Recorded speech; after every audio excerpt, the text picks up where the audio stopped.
Sasha e ti invito a iscriverti nel mio canale e attivare la campanella. Benvenuto a un test psicologico di personalità in italiano.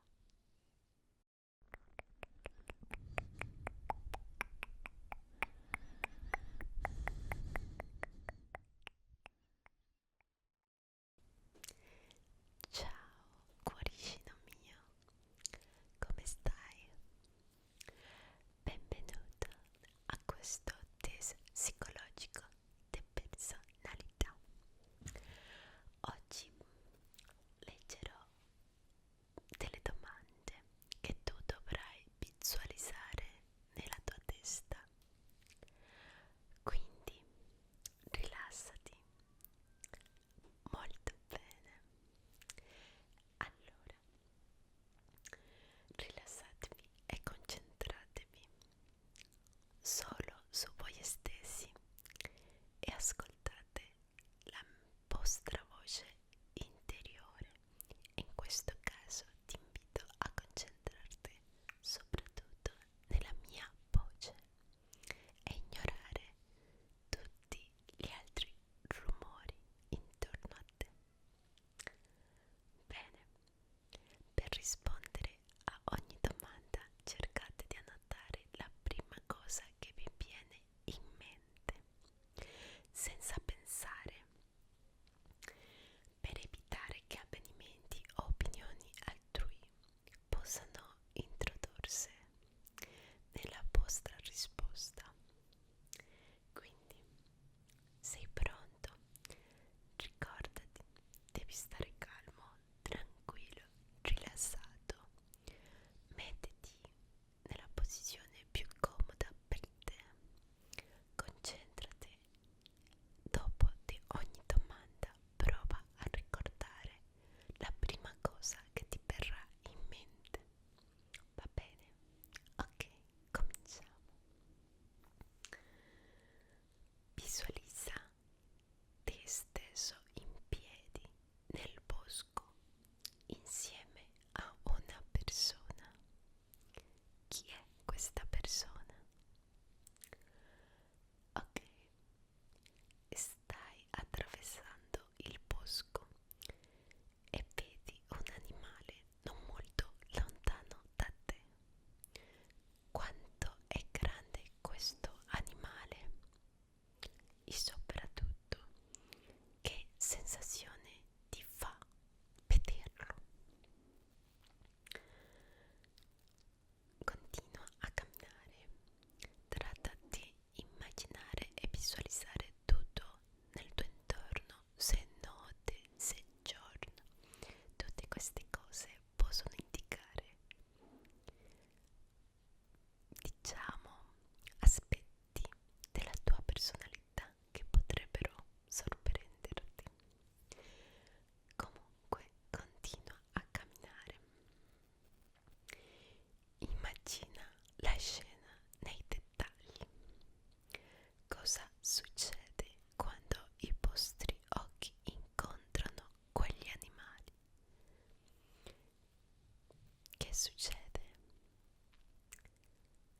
I vostri occhi hanno incontrato lo sguardo di quell'animale. Cosa senti? Cosa ti fa pensare? Ok. 4. Continua a camminare tra gli alberi fino a trovare una casa. È la casa dei vostri sogni. Come è fatta? Quanto è grande? Cosa senti al vederla, al stare lì?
questo corrisponde